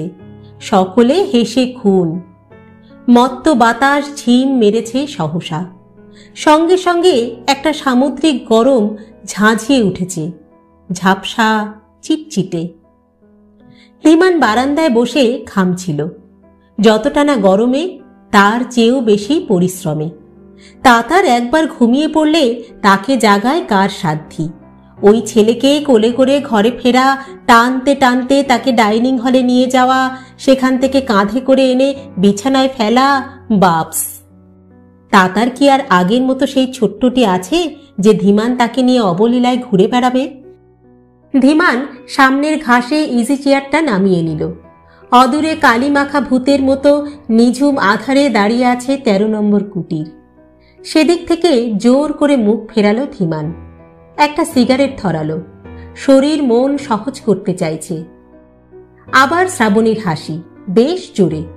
এত জোরে শ্রাবণীর হাসি বহুকাল শুনেনি ধীমান। কি এত আড্ডা হচ্ছে!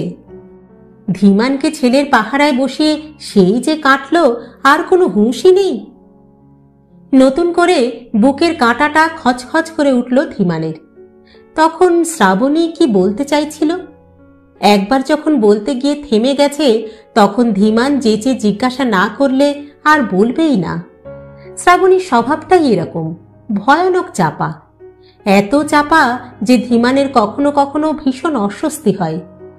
ধীমানের সঙ্গে বিয়েটা শ্রাবণীর বাবা মা প্রথম দিকে মেনে নেয়নি। বলতে গেলে প্রায় এক কাপড়েই চলে এসেছিল শ্রাবণী।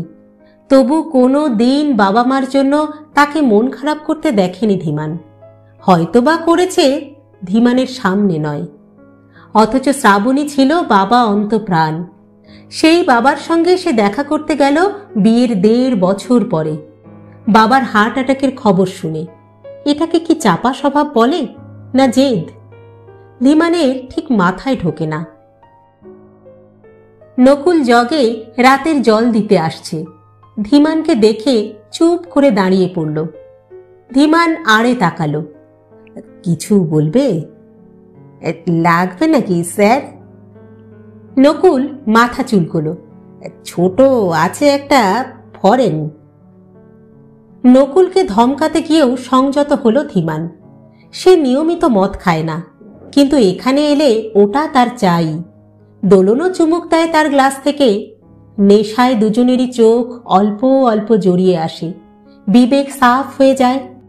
স্যাঁতসেঁতে হাওয়ায় নেশা আরও জেকে বসলে বাইরের কাঁটা তার মৃদু দোল খেতে থাকে। সমুদ্র, আকাশ, পৃথিবী অলৌকিক মায়ায় ভরে যায়। যেন এই বিশ্ব ব্রহ্মাণ্ডে কোথাও কোনো শোক নেই, সমস্যা নেই, দুশ্চিন্তা নেই, জটিলতা নেই। আছে এক ছেদহীন অপার্থিব আনন্দ। সে তার শরদের ঝালা, বাঁশি নুপুরের অনুরণন, কামনায় টনক দুটো শরীর। সে নেশা কি এখন চলে, ছেলে বউ নিয়ে গৃহস্থের মতো বেড়াতে এসে? নকুলের প্রাপ্য বকশিসটা চুকিয়ে দিল ধীমান। চাপা গলায় বলল, না তুমি যাও, যাওয়ার সময় মেম সাহেবকে ডেকে দিয়ে যেও। শ্রাবণী মিনিট কয়েকের মধ্যেই ফিরেছে। ঘরে উঁকি মারল একবার। বাহ, তাতারবাবু একেবারে নেতা। ধীমান গোমরা। কি এত হাহাহিহি হচ্ছিল এতক্ষণ? শ্রাবণী চেয়ার টেনে ধীমানের মুখোমুখি বসল। ভদ্রলোক একটা মজার গল্প বলছিলেন। ভদ্রলোক মানে ওই কেঠো বুড়োটা? হ্যাঁ গো, ওই বুড়োটাই। খুব রসিক। 40 বছর আগে এখানে হানিমুন করতে এসেছিলেন, সেই গল্প। মেয়ে জামাইয়ের সামনে তোমাদের সঙ্গে হানিমুনের গল্প? ছি! সর্বদা কথার এমন বাজে মানে করো কেন বলো তো? নাতি নাতনি হয়ে গেলে মেয়ে জামাই তো বন্ধুর মতো হয়ে যায়। শ্রাবণী পা দোলাচ্ছে। দারুণ ইন্টারেস্টিং গল্প। গল্প কেন, ফ্যাক্ট। ওদের হানিমুনের এক্সপিরিয়েন্স। আমার শোনার দরকার নেই। আহা, শোনোই না। ওরা যখন এসেছিলেন তখন নাকি এসব হোটেল রিসর্ট কিচ্ছু ছিল না। ওই ওদিকে দূরে একটা ফরেস্ট ডিপার্টমেন্টের বাংলো ছিল, আর সব জঙ্গল জঙ্গল। তো হয়েছে কি, নতুন স্বামী স্ত্রী পূর্ণিমায় সমুদ্র দেখবেন বলে এসেছেন। সন্ধে সন্ধে খেয়ে নিয়ে একবার ঘরে ঢুকেছেন কি ঢোকেননি, বেরোতে গিয়ে দেখেন দরজায় বাইরে থেকে তালা।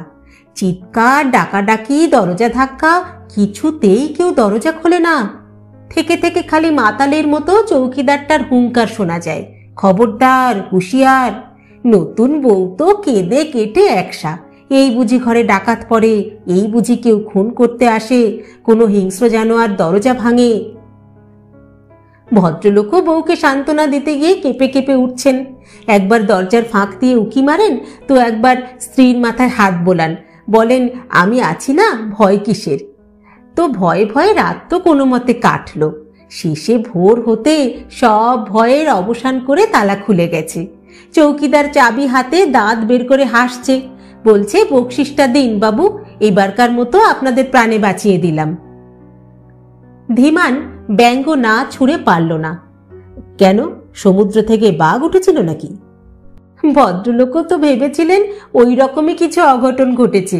পরে শোনেন অন্য কথা, কি না পূর্ণিমার রাতে সমুদ্র নাকি এত অপরূপ হয়ে ওঠে যে মানুষ সেই সৌন্দর্য সহ্য করতে পারে না, পাগল হয়ে যায়। জলে নেমে আত্মহত্যাও করে অনেকেই। ভাবো অবস্থা। সেই জন্যই চৌকিদার বাইরে থেকে সবাইকে তালা বন্ধ করে। ইস, যে সৌন্দর্যের জন্য আসা, তারই ভয়ে দুজনকে। ধীমান বলল, ছাড়ো তো, যত সব গুল গল্প।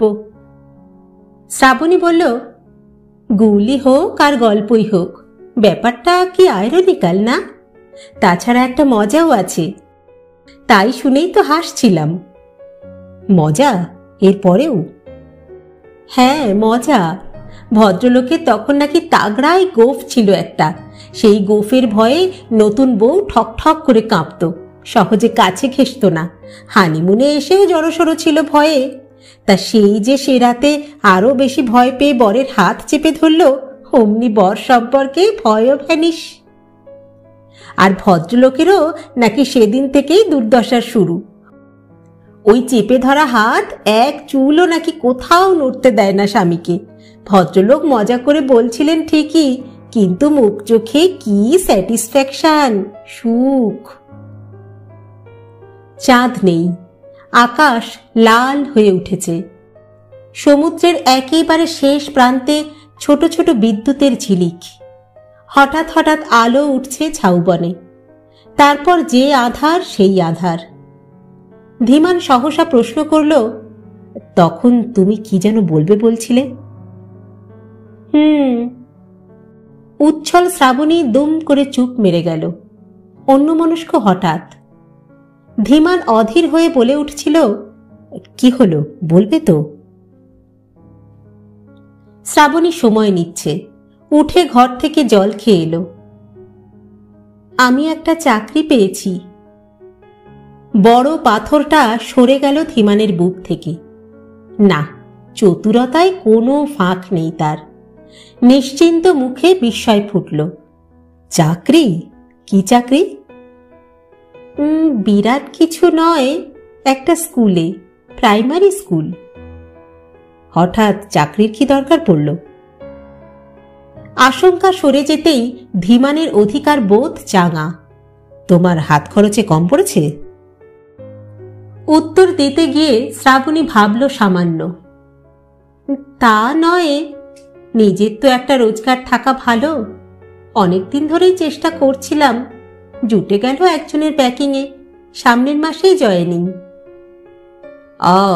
তা একদিন পরে চাকরি করতে দৌড়লে সংসারে কি হবে? হ্যাঁ, তার ওসব নিয়ে তোমাকে ভাবতে হয়েছে কোনোদিনও? ভাবনা তো আমার। ধীমান এবার যথেষ্ট ক্ষুণ্ণ।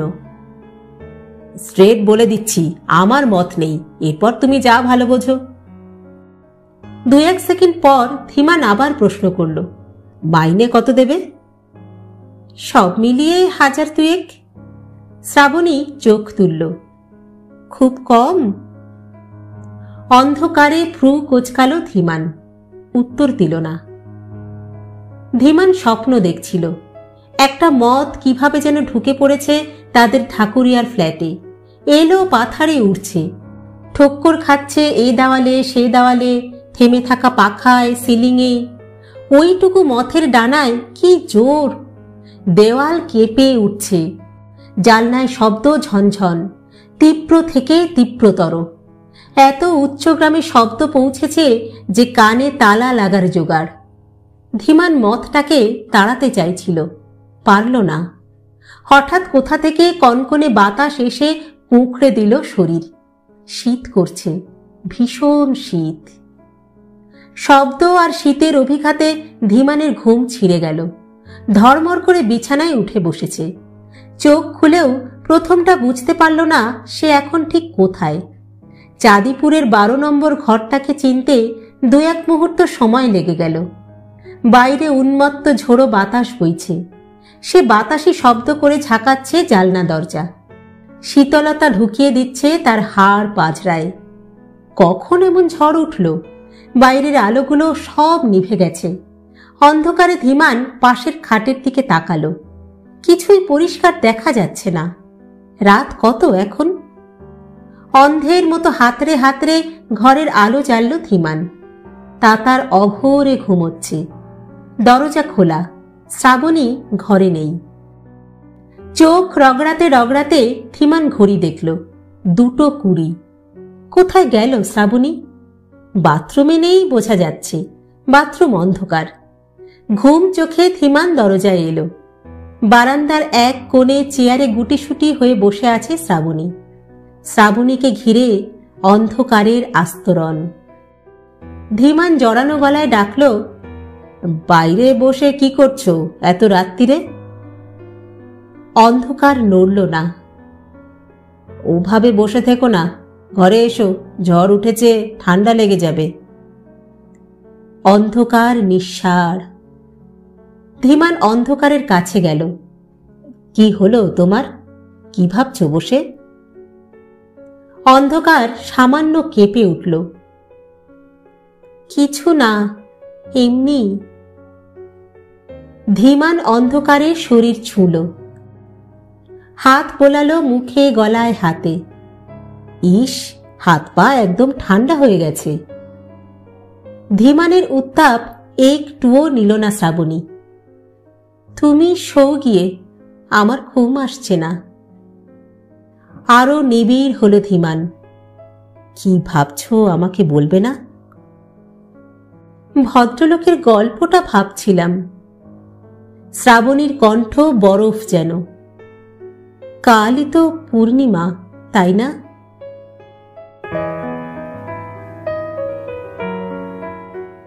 বড় সড়ো এক ঢেউ ধেয়ে আসছিল তাতারের দিকে। তাতার ঊর্ধ্ব শ্বাসে দৌড়চ্ছিল। পাড়ের দিকে ছুটতে গিয়ে সামনে মাকে পেয়ে গেছে। দু হাতে আঁকড়ে ধরেছে মার কোমর। চকিত ধাক্কায় শ্রাবণী চিৎপটাং ছেলে সমেত।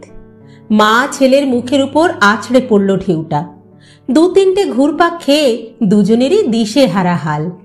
তাতার খাবি খেয়ে খক খক কাশছে, চোখ টুকটুকে লাল। শ্রাবণী দম নিতে দুদিকে মাথা ঝাঁকাচ্ছে সজোরে, থু থু করে মুখের লবণাক্ত জল বার করছে। নিরাপদ দূরত্ব থেকে ধীমান হো হো করে হেসে উঠল। তাতারের জলে নামার উৎসাহ যত বেশি, জলকে ভয়ও ততটাই। শ্রাবণীকে চেপে ধরে তিরিং বিরিং লাফাচ্ছে আবারও। আকাশ আজ চকচকে নীল। রাত্রি ঝড়টা হয়ে যাবার পর কোথাও মালিন্যের চিহ্ন মাত্র নেই। সকালের গাঢ় সোনালি রোদ্দুর মন খুলে হাসছে। পূর্ণিমার টানে সমুদ্র উত্তাল এখন। একেবারে কাছে এসে ফুঁসছে। রাগী যুবক ঢেউরা এসে হাত পা ছুঁড়ছে পাড়ে।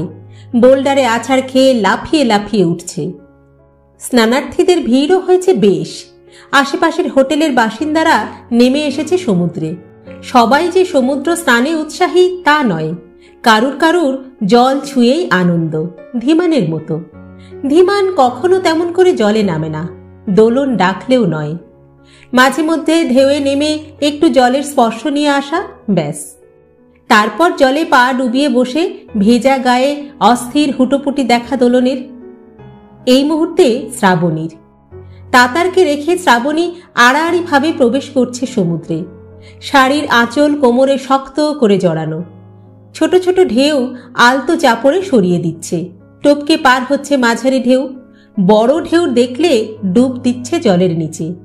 দূর থেকে মনে হয় ও যেন শ্রাবণী নয়, অন্য কোনো নারী, যাকে ধীমান চেনে না, আগে কখনো দেখেনি ভালো করে। শাড়ি জামা লেপ্টে আছে নারী দেহে। শরীরের প্রতিটি ভাঁজ আলাদা আলাদাভাবে স্পষ্ট। বুক, কোমর, উরু, নিতম্ব। চেনা শরীর অচেনা হয়ে কত কাল পরে টানছে ধীমানকে। অভ্যাসের টান নয়, সম্মোহনের টান। ধীমান উঠে জলে নামল। তাতার বাবাকে নামতে দেখে হৈ হৈ করে উঠেছে। হাঁটু জলে শ্রাবণীর পাশে দাঁড়ালো ধীমান। শ্রাবণীর খোলা কোমর, ঘাড়, গলা জলে ভিজে চিকচিক। শ্রাবণী অবাক চোখে ধীমানকে দেখছে। ধীমান শ্রাবণীর কোমর বের দিয়ে ধরল। চলো আর একটু ভেতরে যাই। শ্রাবণী সরতে চাইল। না না, বেশি জলে জামাকাপড় সামলানো যায় না। একটা ছোট্ট ঢেউ আলগা পেরোলো ধীমান। চাপ দিল শ্রাবণীর কোমরে। অন্য হাত শ্রাবণীর কাঁধে রেখেছে। কিছু হবে না, চলো তো। শ্রাবণী পিছলে গেল। না, আমি যাব না, তুমি তাতারকে নিয়ে যাও। শ্রাবণীর চোখে এক বিচিত্র দৃষ্টি। দৃষ্টিতে ভয়ও না, প্রত্যাখ্যানও না, ঘৃণা না, প্রেমও না, তবে যে কি! কথা বলতে বলতে পিছন সরছে শ্রাবণী। বেশি দূরে না, ভিতরে চোরা টান আছে। ধীমানের জলে নামার আসক্তিটাই মরে গেল। তাতার ধীমানকে জাপটে ধরেছে। চলো না বাবা, চলো না বাবা। ছেলের বায়না মেটাতে কিছুটা এগোতেই হলো ধীমানকে। আপনার কি আজকেই লাস্ট? ধীমান ঘাড় ফেরালো। 7 নম্বরের বড় জামাই জলে নেমেছে। ঘাড়ে গর্দানে পেটানো বক্সারের মতো চেহারা। হ্যাঁ হ্যাঁ করে হাসছে। ধীমান চোয়াল ফাঁক করল। শুধু লাস্ট নয়, ফার্স্টও। লোকটা কথা বাড়ানোর অছিলা পেয়ে গেল। একটু সময় নিয়ে আসবেন তো, নীলগিরি পাহাড়টা ঘুরে আসতে পারতেন। পঙ্গলেশ্বর, রাজবাড়ি, কন্ডাক্টের ট্যুর আছে। তাই? হ্যাঁ, পাহাড়ের মাথায় কি সিনিক বিউটি, ঝর্ণা, জঙ্গল। জঙ্গল শব্দটাতে রক্ত চড়ে গেল ধীমানের। দাঁত খিচিয়ে বলতে ইচ্ছা হলো, তুই জানা শালা, তোর শ্বশুরকে নিয়ে ঘোর না, আমাকে জঙ্গল শোনাচ্ছিস কেন? কিন্তু তার আগেই এক অতিকায় ঢেউ পাগলা হাতির মতো সামনে এসে গেছে। ধীমান তাতারকে চেপে ধরে মরিয়া ডুব দিল, কিন্তু সামলানো গেল না।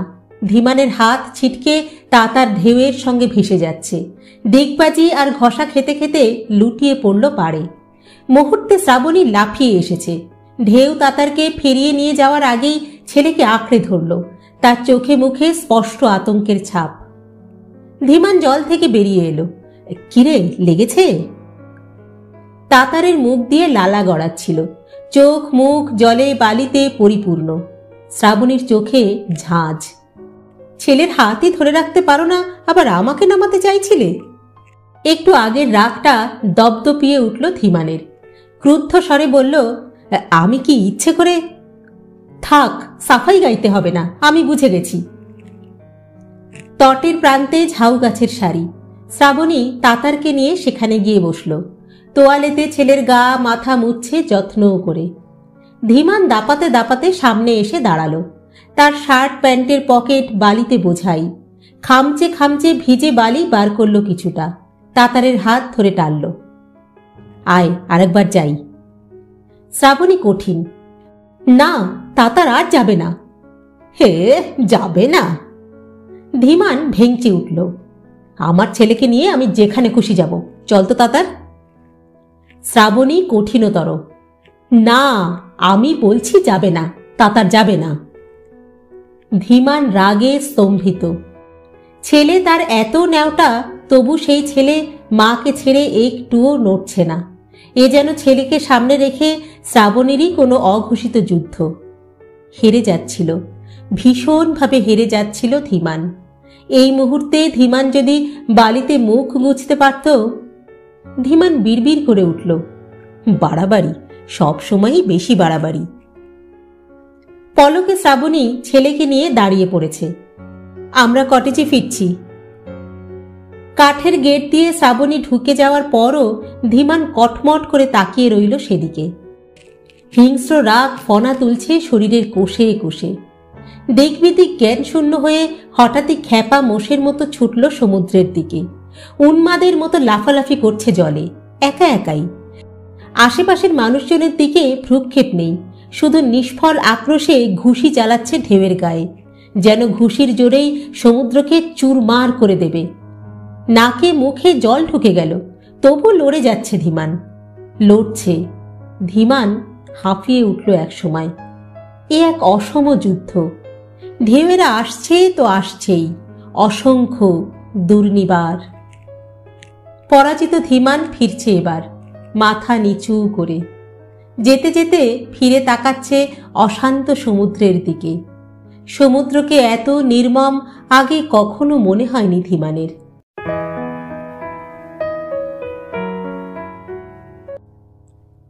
পূর্ণিমার চাঁদ ওঠেনি এখনো।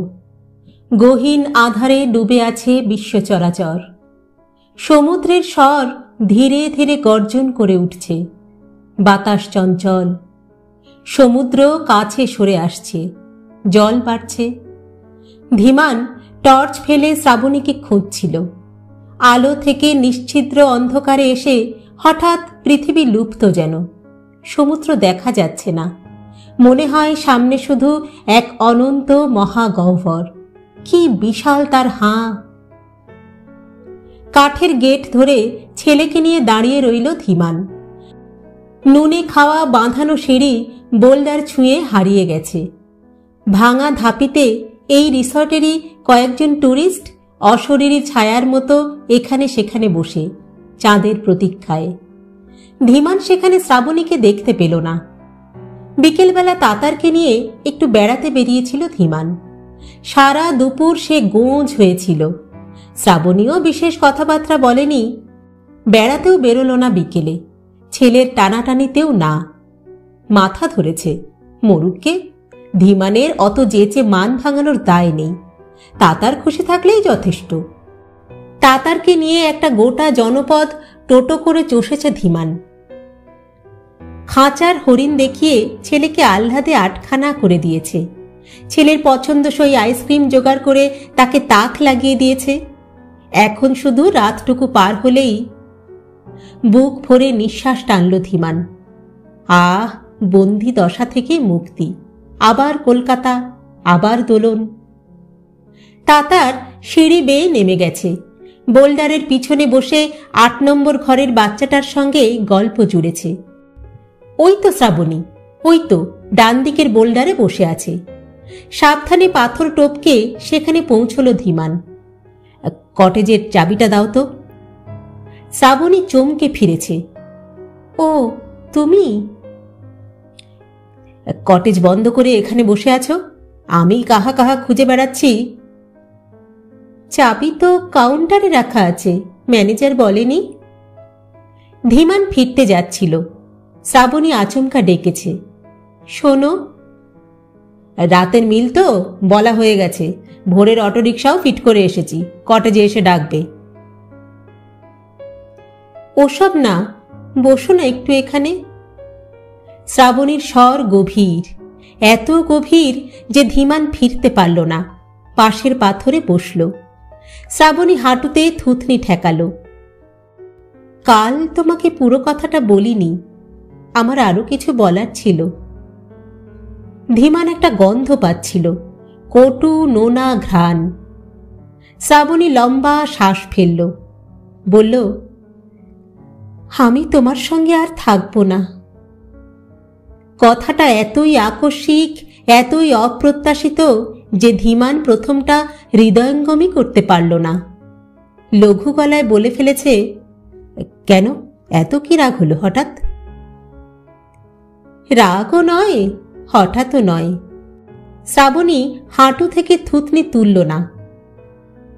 অনেক ভেবেচিন্তেই আমি ডিসিশন নিয়েছি, তোমার সঙ্গে থাকা আমার পক্ষে আর সম্ভব নয়। এবার বিস্ময়ে ছিটকে এলো ধীমান। কেন? যদি বলি তোমাকে আমার আর ভালো লাগছে না? ধীমানকে ফুটল কথাটা, সামান্য তপ্ত হল। কারণটা জানতে পারি? ইচ্ছে? একজনকেই সারা জীবন ভালো লাগতে হবে তার কোনো মানে আছে? হেয়ালি করো না তো। ধীমানের গলা একটু চড়েছে। খোলসা করে বলো। শ্রাবণী একই রকম অচঞ্চল। বললাম তো, ভালো লাগছে না। তোমার কাছ থেকে আমি আর কিছু পাই না। এত সাধারণ তুমি, এত একঘেয়ে। ধীমান সাপটে চড় খেলো একটা। মুখ থেকে আপনা আপনি বেরিয়ে গেল, আমি সাধারণ? আমি কি তোমার আছে বলো? ঘুম থেকে উঠে হাই হাই করে কিছু হুকুম, লাখ লাখ ভেড়া ছাগলদের মতো অফিস অফিস ট্যুর, অফিসের চিন্তা, বাড়ি ফিরে ছেলেকে নিয়ে আহ্লাদীপনা, নয়তো টিভিতে চোখ রেখে বসে থাকা, মাঝে মাঝে রাত বিরেতে আমার শরীরের উপর হামলানো, সেটাও এত যান্ত্রিক, এত রহস্যহীন। তুমি নেহাত একটা কেজো মানুষ। বিশ্বাস করো, তোমাকে আমি আজকাল আর সহ্য করতে পারি না। ধীমান অপমানে বিমূঢ় প্রায় ঘড়ঘড়ে গলায় বলে উঠল, থামো, নাটুকে কথা বলো না। আমি কি মেয়ে ছেলে যে রহস্য করে বেড়াবো? রহস্য সকলেরই থাকে গো, পুরুষেরও থাকে। শ্রাবণী বাতাসের মতো ফিসফিস করল, তোমার নেই? আঘাতে আঘাতে বিদীর্ণ হচ্ছিল ধীমান। পাল্টা অস্ত্র ছুড়ল। সেরকম কোনো রহস্যময় পুরুষের সন্ধান পেয়েছ বুঝি? শ্রাবণী সহসা বোবা। সমুদ্রের ওপারে আকাশের ঢালে খুব আস্তে আস্তে একটা আলোর সঞ্চার হচ্ছে। অলস পায়ে সমুদ্র থেকে উঠে আসছে পূর্ণ চাঁদ। হঠাৎই লাফিয়ে উঠে পুরো মেলে দিল নিজেকে। প্রতিটি নিঃশব্দ পল অনুপল লক্ষ অর্বুদ বছরের মতো দীর্ঘ মনে হচ্ছিল ধীমানের। কর্কশ কণ্ঠে প্রশ্ন করল, উত্তর দিচ্ছ না যে? তারই ব্যাকিংয়ে চাকরি জুটেছে, তাই না? গোপন বিষাদ যেন শীতল আলো হয়ে ছড়িয়ে গেছে সমুদ্রে। অন্ধকার এক নীলচে মোহ এখন। শ্রাবণীর স্বরেও আলো ছায়া। কি হবে জেনে? আমার রাইট আছে, তুমি আমার স্ত্রী। ধরো জানলে, কি করবে তুমি? নীল জ্যোৎস্নায় এক রাশ কাঁকড়া চড়তে বেরিয়েছে বালিতে। ঢেউয়ের সঙ্গে ভেসে ভেসে আছড়ে পড়ছে বোল্ডারে। ঢেউ সরলেই আবার কিলবিল কিলবিল গর্তের খোঁজে। ধীমান গর্জে উঠল, আই উইল সি দ্যাট বাগার। দেখে নেব, এত সহজে ছাড়ব না। তোমারও স্ক্রু টাইট দিচ্ছি আমি তাতারকে দিয়ে। তাতার? তাতার তো আমার সঙ্গে চলে যাবে। এমন অবলীলায় কথাটা বলল শ্রাবণী, ধীমানের স্নায়ু ঝাঁকি খেয়ে গেল। তাতার আমার, মাই সান। আমাকে ছেড়ে তাতার থাকতেই পারে না। এতক্ষণ পরে শ্রাবণী মুখ তুলল, বলল, ছেলেকে তুমি কিছুই চেনোনি। তুমি হচ্ছ ওর আবদার, বায়নাক্কা, আর আমি হচ্ছি ওর প্রয়োজন। তুমি কি বোঝো না?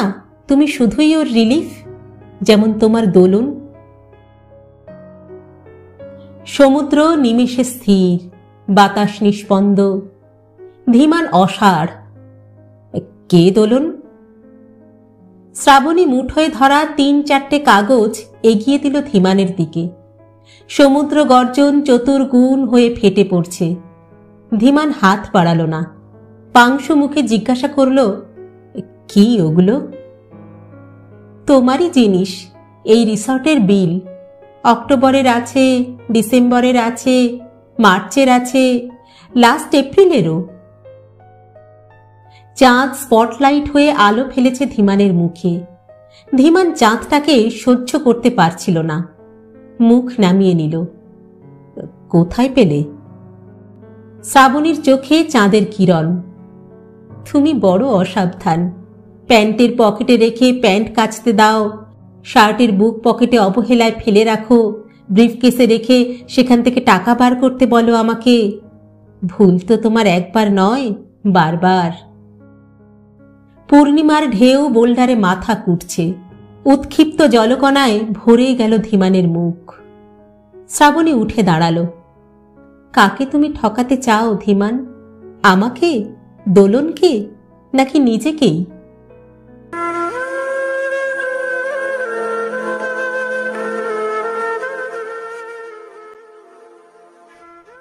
দুধারে দুই খাটের মাঝে হাত কয়েকের ব্যবধান। ওপাশের খাটে শ্রাবণীর গায়ে হাত রেখেছে মধ্যরাতের জ্যোৎস্না। দেওয়ালের দিকে ফিরে শুয়ে আছে শ্রাবণী, তাতারকে বুকে জড়িয়ে। শুয়েই আছে শুধু, ঘুমোয়নি। চোরের মতো শ্রাবণীর দিকে এগিয়ে গেল একটা হাত। হাতটা শ্রাবণীকে ছুঁতে চাইছে, পারল না। দু খাটের মধ্যিখানে দূরত্ব বেড়ে গেছে কয়েকশো যোজন। এত বেড়েছে যেন ওই খাটে আর কখনো পৌঁছতে পারবে না ধীমান। আজ যদি কোনো চৌকিদার থাকতো, বাইরে থেকে তালা বন্ধ করে যেত ঘরটাকে। হায় রে! ধীমান নিঃশব্দে বাইরে এসে একটা সিগারেট ধরালো। রাত বাড়ার সঙ্গে সঙ্গে চাঁদ বড় প্রকট এখন। অশালীন জ্যোৎস্না ছিঁড়ে খুঁড়ে দিচ্ছে অন্ধকারের সমস্ত মুখোশ। সমুদ্র, আকাশ, মাঠ, ঝাউবন, কারো আজ রেহাই নেই চাঁদের হাত থেকে, ধীমানেরও না। ভিখিরির মতো ধীমান ১৩ নম্বর কটেজটার দিকে তাকালো। শুনশান মাঠে খেলে বেড়াচ্ছে নীল চাঁদ। কুটিরটা নেই। কোথায় যে এখন এ মুখ লুকায় ধীমান। আলো ফুটছিল, সমুদ্র দূরে এখন তরঙ্গহীন। দূর থেকে একদম একা একটা লোক হাঁটু জল ভেঙে হেঁটে চলেছে, তীরের এ প্রান্ত থেকে ও প্রান্তে, আবার এই প্রান্তে, অবিরাম। লোকটার কাঁধে একটা ভারী কালো জাল। অস্ফুট আলোয় প্রায় নগ্ন মানুষটা এক চলন্ত সিলুট। নিঃস্ব চোখে চলমান লোকটাকে দেখছিল ধীমান। মরা কোটালে মাছ আসে না, তবু কি নির্বোধের মতো হাঁটে লোকটা। এ কি নির্বুদ্ধিতা, নাকি নিজের সঙ্গে লুকোচুরি খেলা? ধীমান জানে না। তার সামনে এখন শুধুই বিবর্ণ সমুদ্র।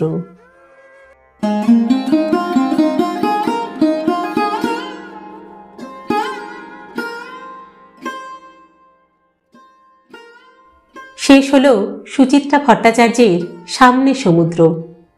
গল্প পাঠ করলাম আমি রাকা। আপনারা শুনছেন ইউটিউব চ্যানেল কথা ও কাহিনী বাই রাকা। আজকের গল্পটি কেমন লাগলো আপনাদের কমেন্ট বক্সে অবশ্যই জানাবেন কিন্তু। এছাড়া আর কি ধরনের গল্প আপনারা শুনতে চান তাও আমাদের জানাতে ভুলবেন না কিন্তু। আজ তাহলে এখানেই বিদায় চেয়ে নিচ্ছি। পরবর্তী গল্প নিয়ে ফিরে আসবো খুব শীঘ্র। ততদিন সকলে সুস্থ থাকবেন, ভালো থাকবেন এবং অবশ্যই আমাদের সঙ্গে থাকবেন। নমস্কার।